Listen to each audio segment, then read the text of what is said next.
Good afternoon and welcome to SAIT Newsfile. I'm Silvana Crosby. Cami Kepke will have sports coming up, but first, let's check in with Gina Martin with the weather. Gina, it's Friday. Please tell me we'll have a great weekend ahead. Well, Silvana, before I answer that question, I just want to say don't shoot the messenger. I know a lot of Calgarians have been upset with the snow we've seen today, and I'm sorry to say it's not quite over yet.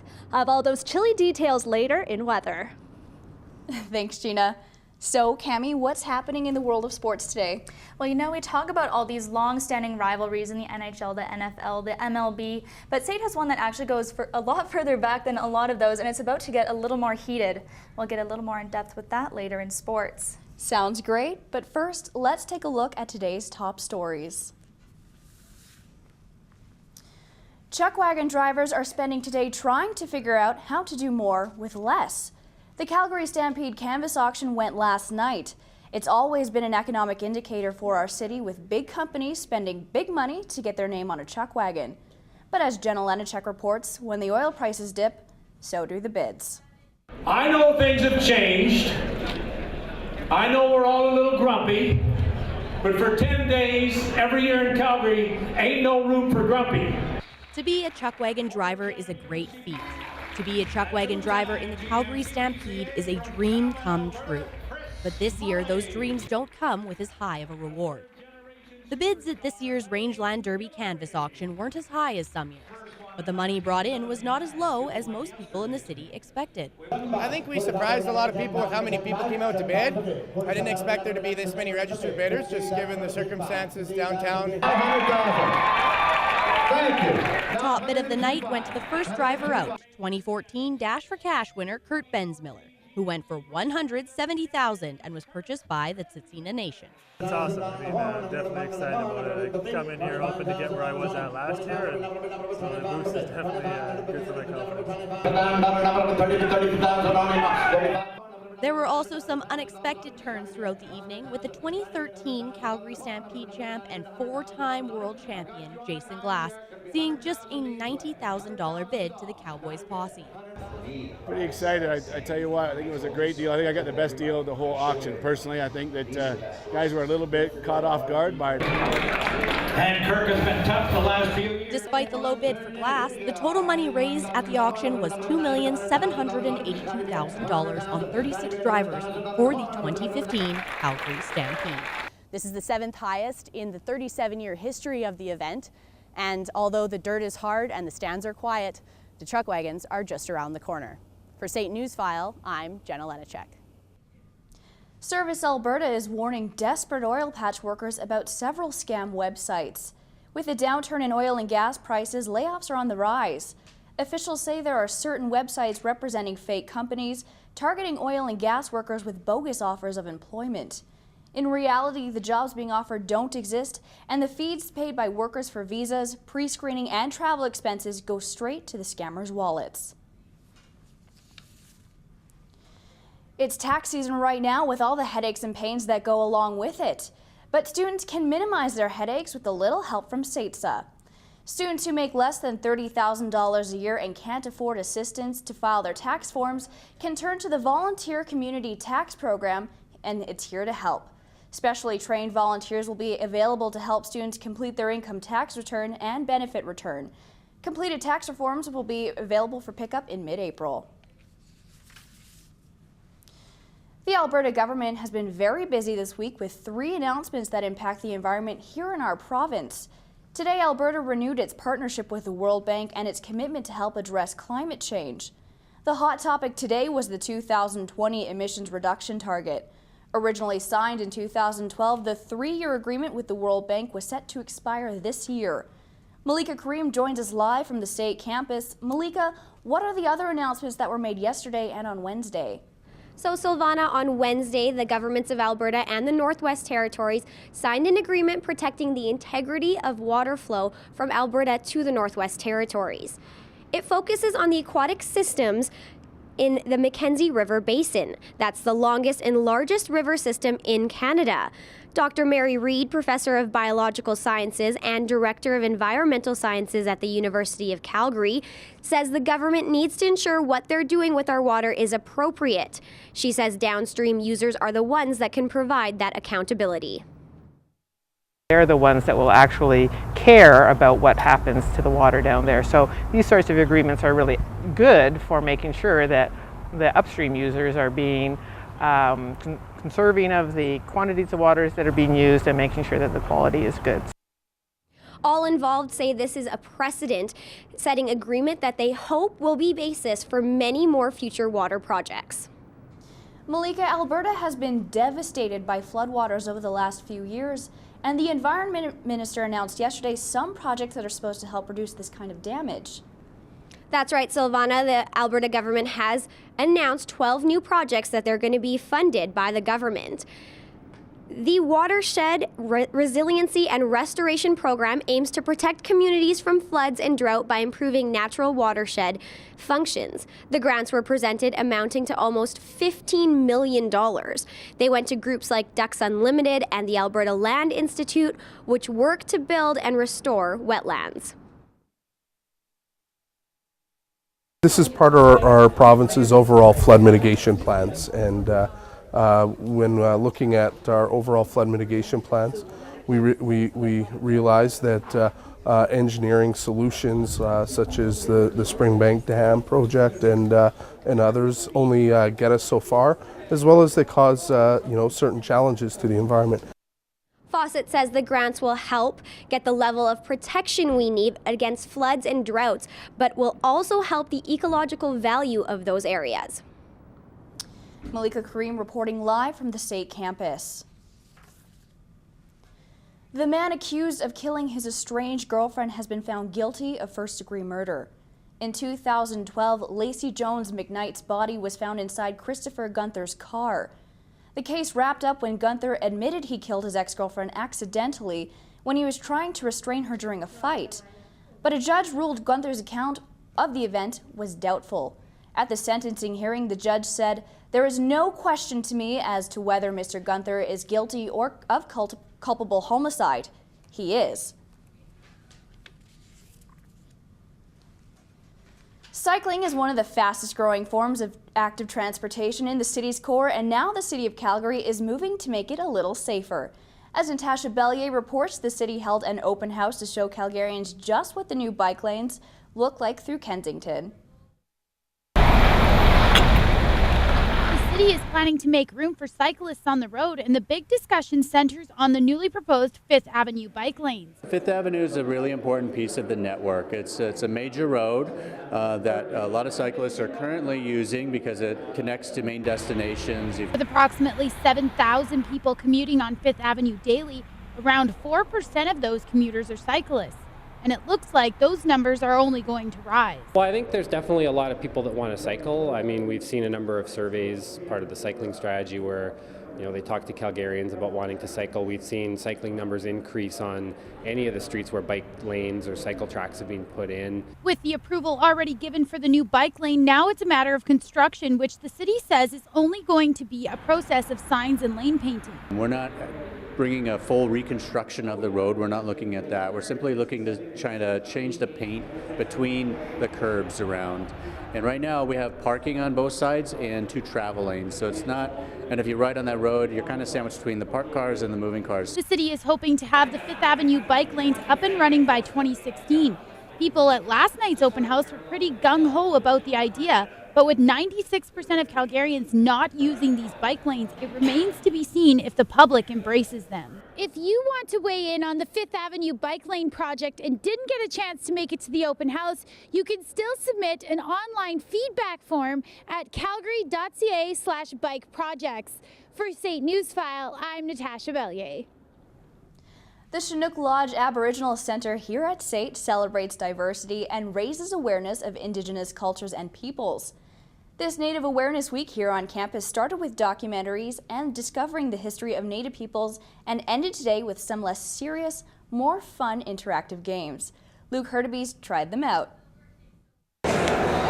I'll stay in here. I don't know. Canada's First Peoples may seem to be a serious bunch when it comes to land claims, but when it comes to fun and games, you really have to concentrate. Did you get it? I don't know. No. Let me make sure it's still there. It's Native Awareness Week here at SAIT, a chance for Aboriginal students to show off some of their culture. So the objective of this week was to help fill that perceived education gap that can take place in campuses.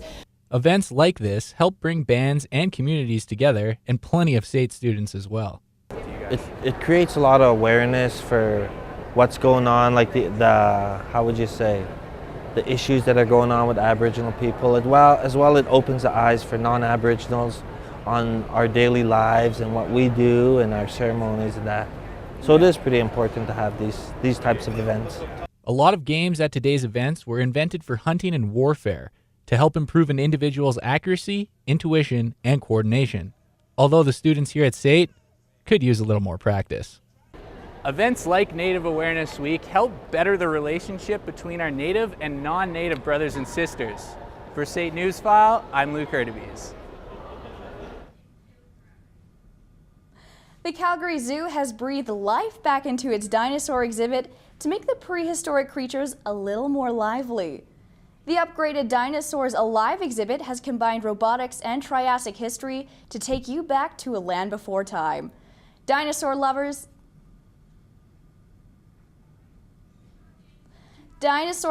get the chance to experience the life-size dinosaurs and learn about them. There are 18 animatronic dinosaurs, which represent 16 different species. A combination of motion sensors and timers triggered the giants into action, which wasn't expected by all viewers.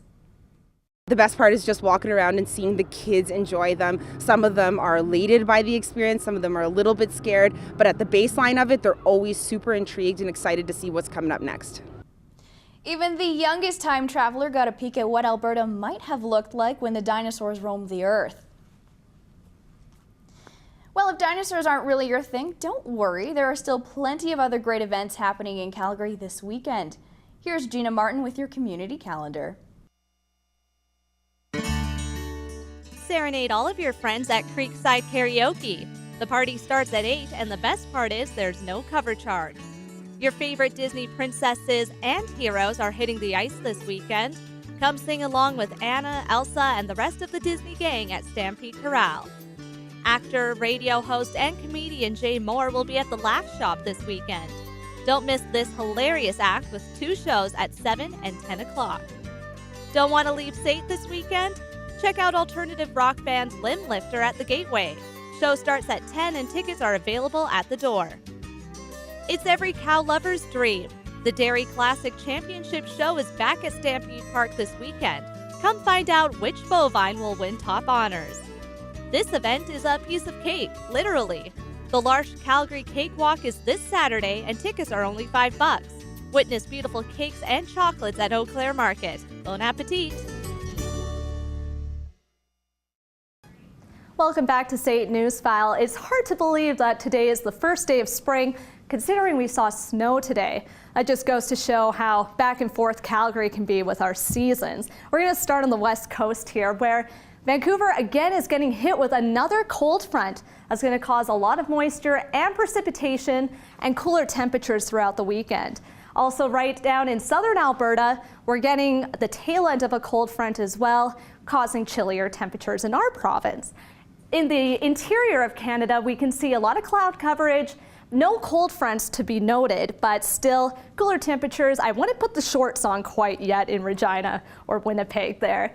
We're going to take a look at our eastern provinces now, where they have a low pressure system, and there is a cold front making its way in Quebec up the Canadian Shield there. But the big thing standing out here, as you can probably see, is the sun in Halifax.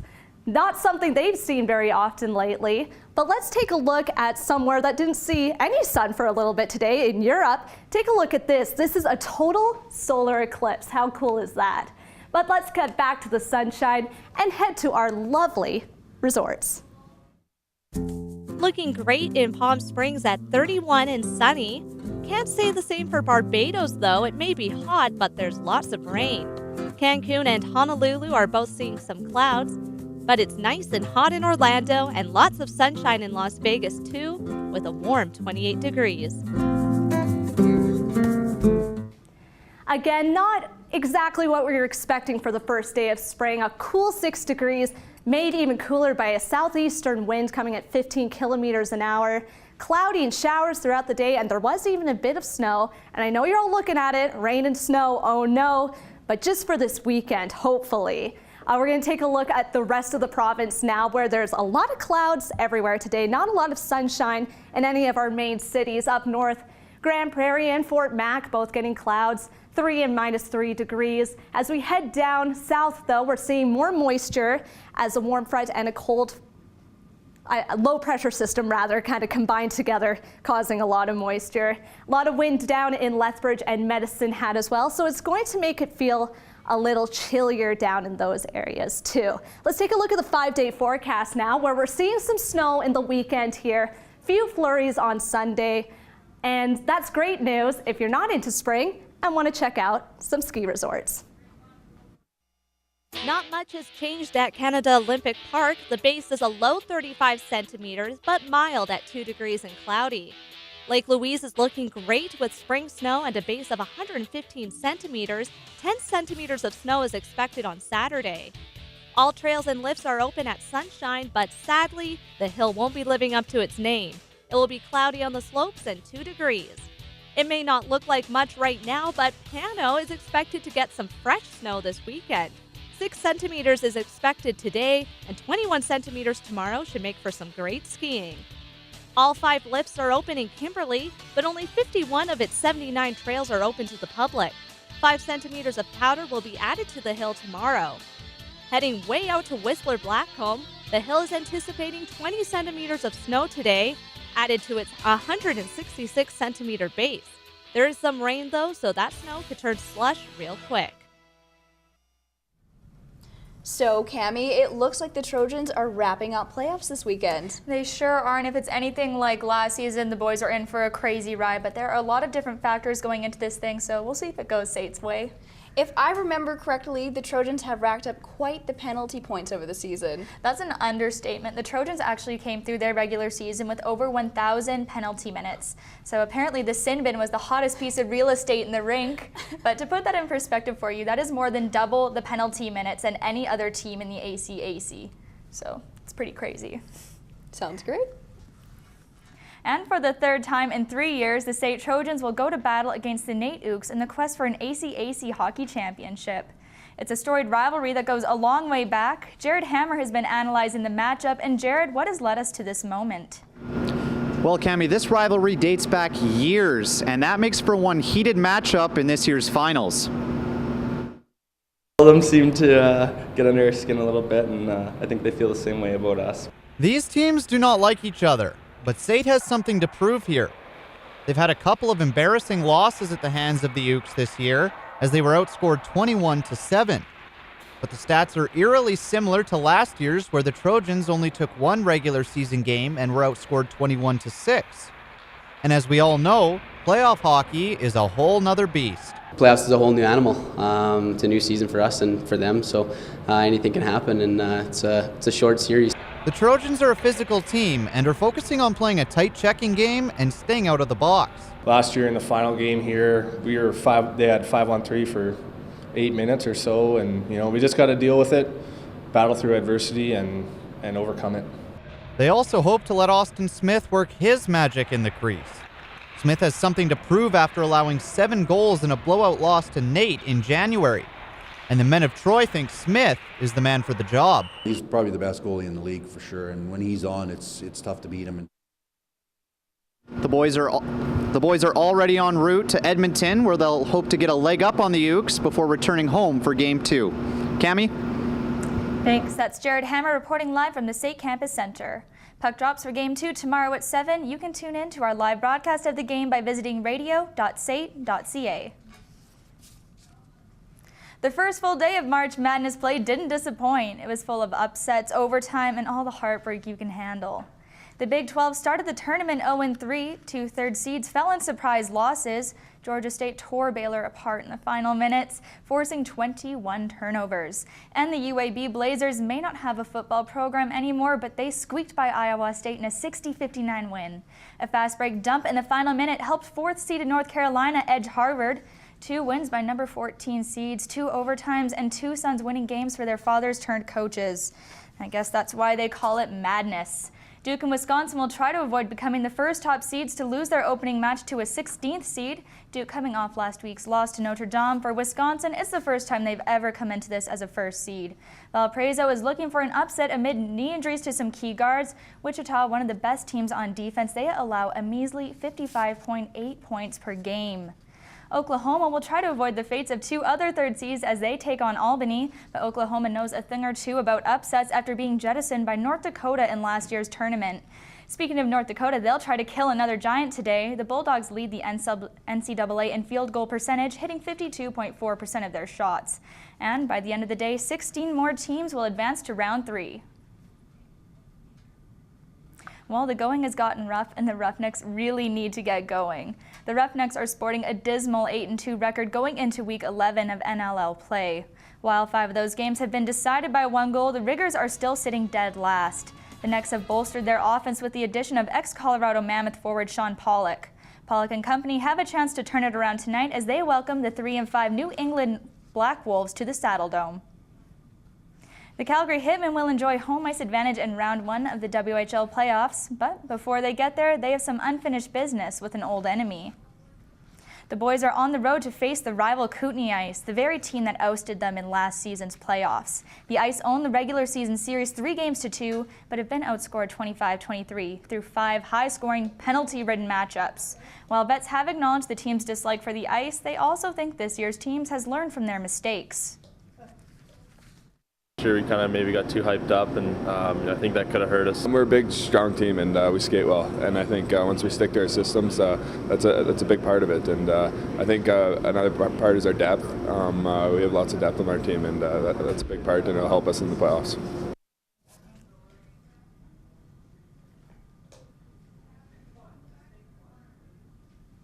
The Hitmen are back at home to wrap up their regular season against the Kootenay Ice on Sunday.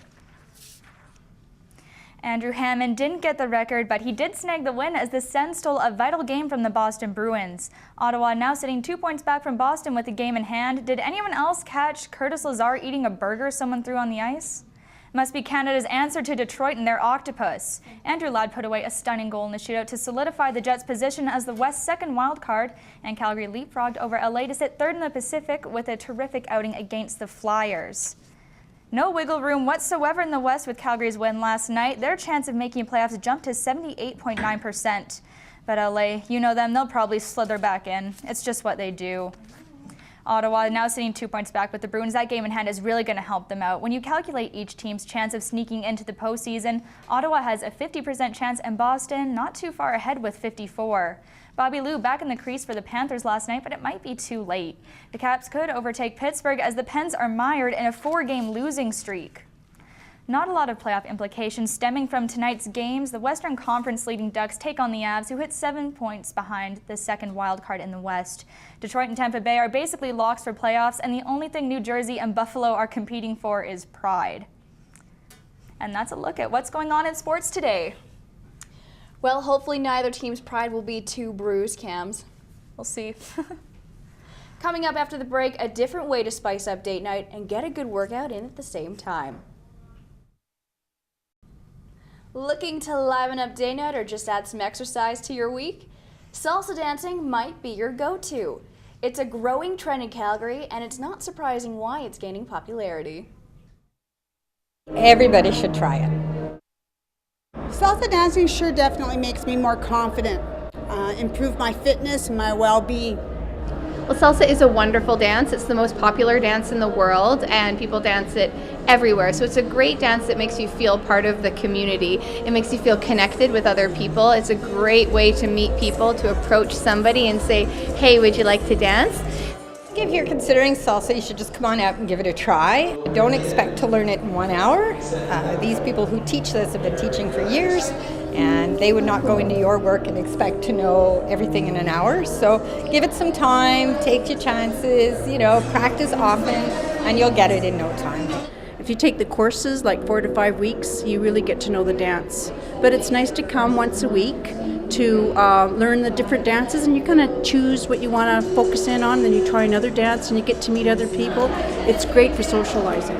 I'm really happy and I feel really lucky that I found dancing, or rather dancing found me, because I didn't really have any designs on dancing at first and somebody had to force me into it.